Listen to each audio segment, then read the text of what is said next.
Okay, so now we have added a course date and we've added some students. Next is to update the outcomes for the students. Now there's two ways to do this. You can either update the outcomes on a per student basis, or you can update the outcomes on a per course date basis. So you're likely, those organizations that are running short courses with lots of students, you're likely going to want to update the outcomes on a per course date basis. So I'm just going to show you how to do that now, and then I'll show you how to update it on a per student basis as the units of competency get completed by the student. So if I click on the edit button here for this course, I can then click on the document topics button here.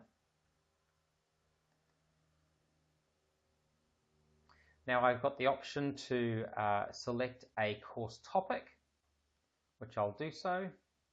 Click on the lightning bolt.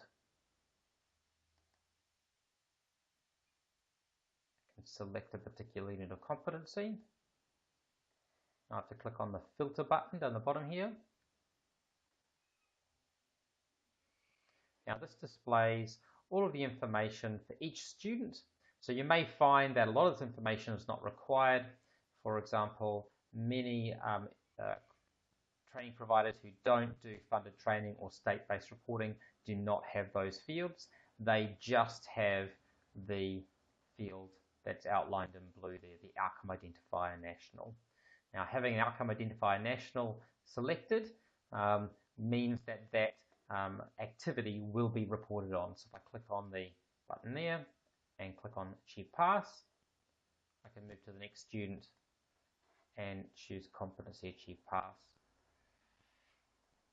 Once I've completed those for the students, then I can also update this other information that's available if I wish to. Not all of this information will be available for all training providers because they may not be necessary. I can then click on Apply. Once I've done that, those have been saved. I can now go on to my next course topic. Again, click on Filter down the bottom here. And then I can start at the top again, checking off to make sure these students have successfully passed these units and marking them as such. Now once that's done, I click on Apply, and then I continue through that cycle, choosing another course topic and then going through and applying the outcomes for that student after I've filtered for those different students. However, what if I want to update a particular student's outcome? So let's go into the documents. So rather than updating on a whole course date basis, I'm going to go into a particular document. I'm going to click on this edit button here for the first student. And I'm going to scroll to the bottom of the document. And here I have a list of the document topics. Now some of these I would have already applied because I did so when I was doing the updating of outcomes on a per course date basis. If I click on this edit button here, let's have a look. We haven't got an outcome on this one yet.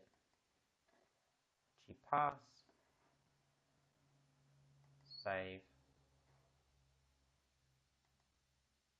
I've already got an outcome here, so this is one of the ones that I updated as part of updating the course date.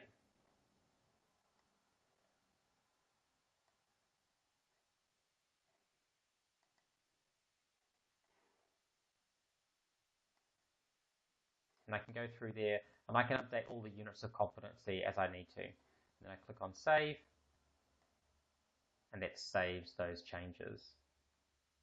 And that's how you update the outcome on a document for either on a per course date basis or on a per student basis.